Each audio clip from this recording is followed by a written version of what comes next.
live in Dorset, Vermont. It's a very secluded, mountainous place.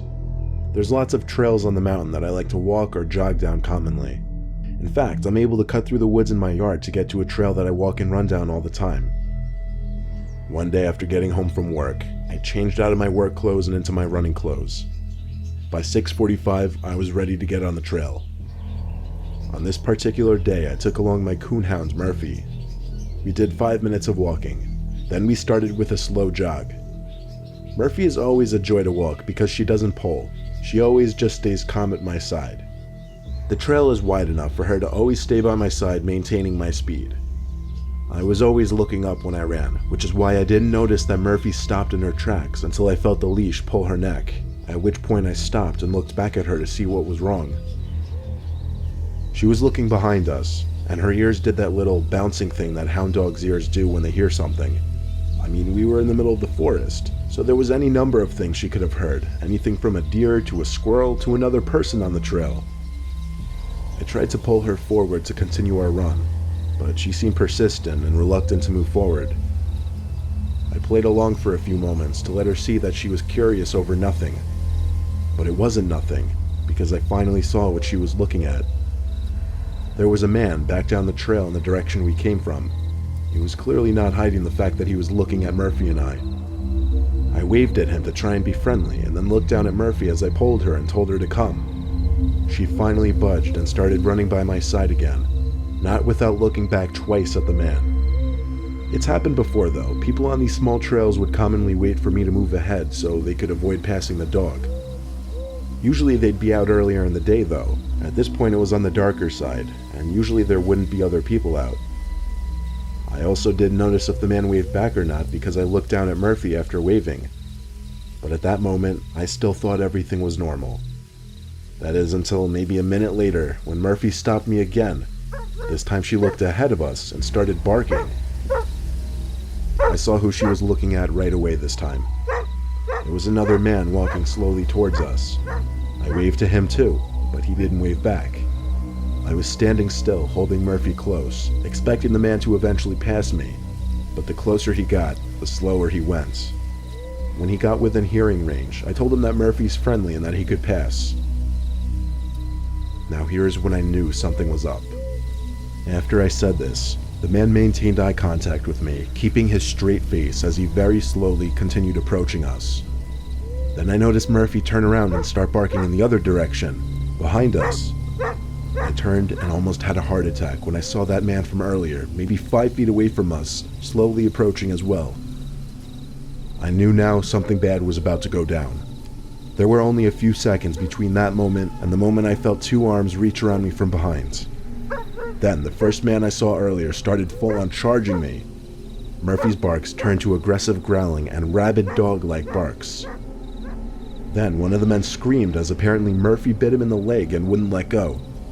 This forced the man to release his grip on me, giving me a chance to tackle the other man to the ground. It took a little force to get Murphy to release her grip from the man's leg, but when she did, we ran back down the trail. The man who I tackled didn't try fighting back after his friend got bitten. I think he realized they were outmatched at that point, but I was still not sticking around to find out what their intentions were. We got back to the house in 5 minutes, only because we sprinted back. I checked Murphy to make sure she wasn't hurt or wounded at all by the man she bit. She was fine. I couldn't be more grateful for her. She's still alive and well. She's 9 years old. I still see it as a blessing in disguise that one of the few times I decided to take Murphy along with me was the same night I ran into those 2 men in the forest.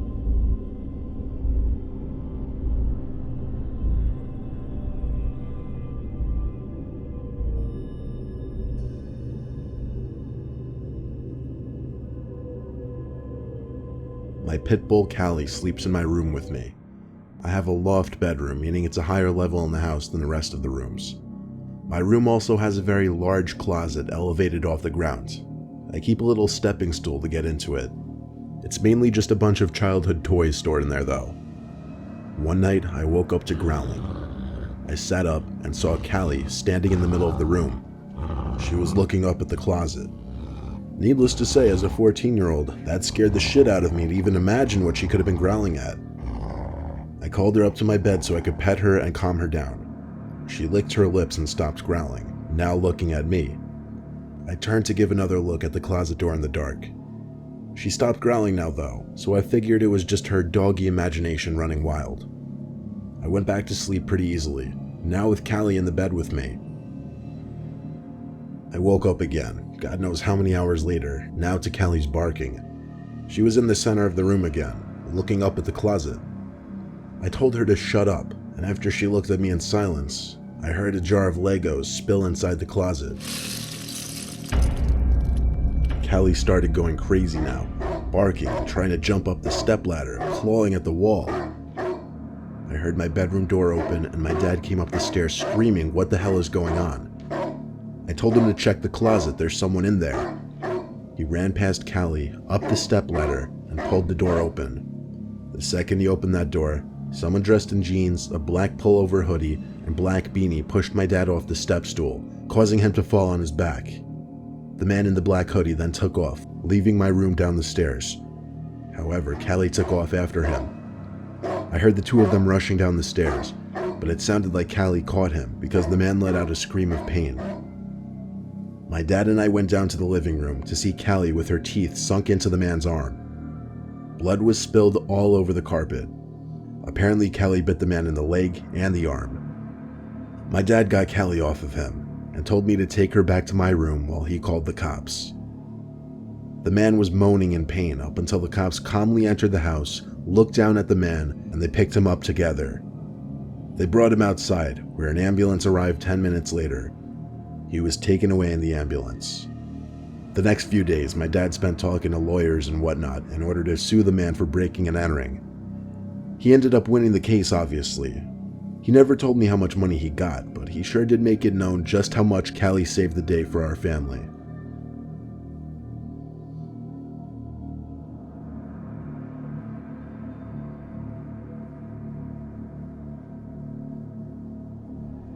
The first dog I ever got was back in 1992, when I was 10 years old. My parents finally agreed to let me get my German Shepherd, my lifelong favorite dog. Only thing, they made me walk him twice a day as the one condition to owning him, once in the afternoon and once at night. His name was Calvin. This happened on a snowy December night. I begged my dad to let me just let Calvin in the yard, but he insisted I walk him, he always did, and walking him twice a day quickly became a huge chore. I threw on my snow boots, a sweatshirt, and then a jacket over that, and finally my snow hat. I was ready for the cold snowstorm. We set out into the neighborhood streets, Calvin pulling ahead as usual. There were no cars on the road at all on this night. There was simply way too much snow. We walked down the edge of the neighborhood by the woods. I remember wanting to see if the roads had been plowed anywhere yet. We came to an intersection between two very quiet roads by the woods at the edge of the neighborhood. That's where I ran into him. I heard the sound of footsteps crushing the snow behind me.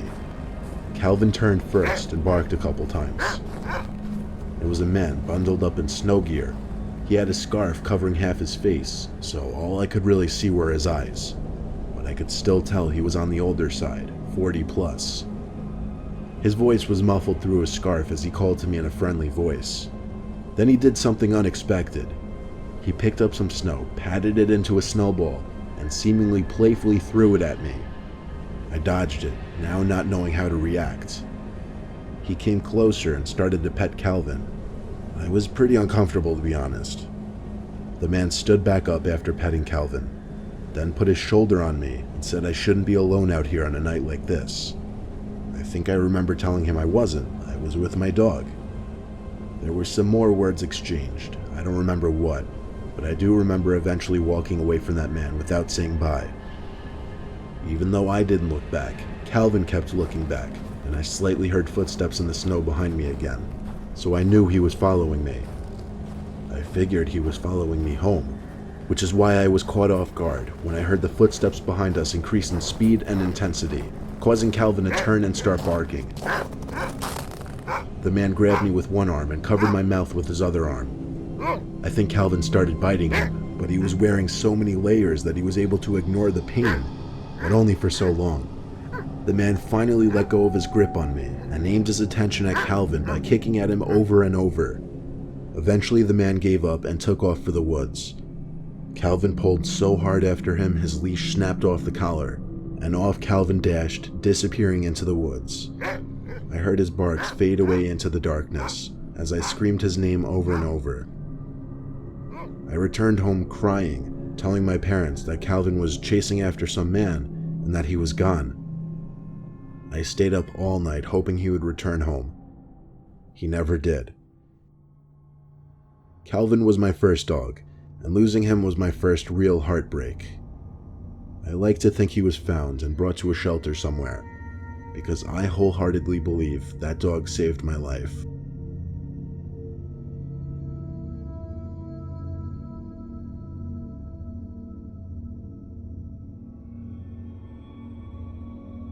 I live on a farm in Bucks County, Pennsylvania.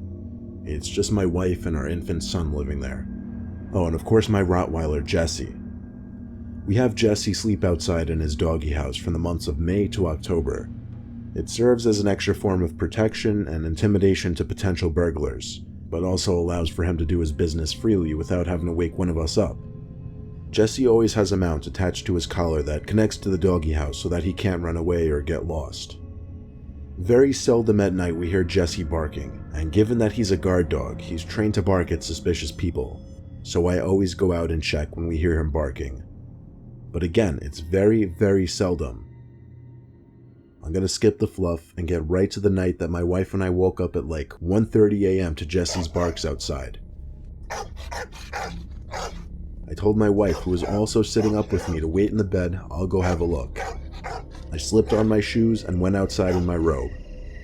Jesse took notice to me for a second, but resumed barking in the direction of our crops. I had to go back inside for a flashlight and Jesse's leash, because I planned on going in the crops with him. After clipping Jesse's leash onto his collar, he knew right away to take a lead. He led me into the crops. I had the flashlight on, but given the basic nature of a cornfield, I didn't really see much in front of me besides crops in my face, regardless of the light. Jesse stopped barking, but he was still pulling me through the crops, as if he knew exactly where he was going. Then, out of nowhere, he stopped sniffing and just stopped. He looked up, but I didn't know if he heard something, if he was looking at something, or if he was just lost. The two of us stood in silence right there for a little bit. I heard crops in the near distance being brushed around suddenly.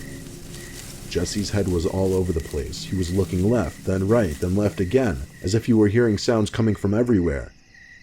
He started barking and pulling again, but this time I yanked him back to stay put.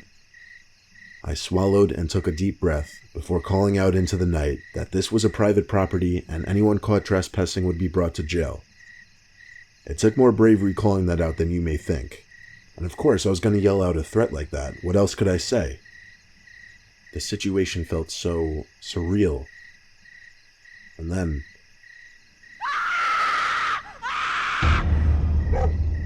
it was the scream of a woman, a distressed, manic, deranged kind of scream. Jesse started pulling in the direction of the screams, but the more we ran, the further the screams seemed to get, until they completely stopped. Then Jesse once again stopped running and started looking around in different directions.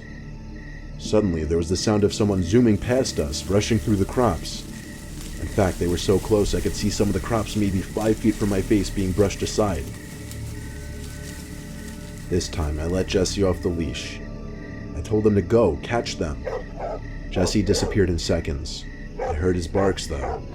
He was getting further away with every passing second, until I was sitting in the middle of the crops alone, shaking in fear. I was so scared, I didn't even want to move in fear of making noise and giving away my position. I was as scared as a young child. Then, the most horrific thing to ever happen to me happened. A couple crops were brushed aside behind me, and something grabbed my right shoulder. I don't mean a friendly, light tap on the shoulder. I mean something grabbed my shoulder tight and squeezed to the point of it hurting. I screamed, and without looking back, ran in the direction I was 90% sure led back to the house. On my way back, I could hear Jesse's barks in the far distance. I wasn't about to go looking for him, though. I thanked God when I saw the roof of my house come into view in the distance, and I finally reached the edge of the cornfield onto the back lawn. I passed the big oak tree in the yard and Jesse's doghouse and went straight through the back door. I checked every door and every window to make sure they were locked. I told my wife as little as I could to prevent a freakout, but I did tell her there was someone, maybe even more than one person, in the crops. We called the sheriff's office and waited up for a while, making sure no one came to either door, and in hopes that Jesse would come back. And thank our lucky stars, he did. When a deputy finally pulled up the dirt road to our farm an hour later, he found Jesse sitting on the back deck of the house. There wasn't much the deputy could do other than take down my description of what happened. He said it himself, he wasn't about to go searching around that cornfield. We let Jesse sleep inside for the next few nights for his own safety, and after almost a week of uneventfulness, things went back to normal. There hasn't been a similar incident since.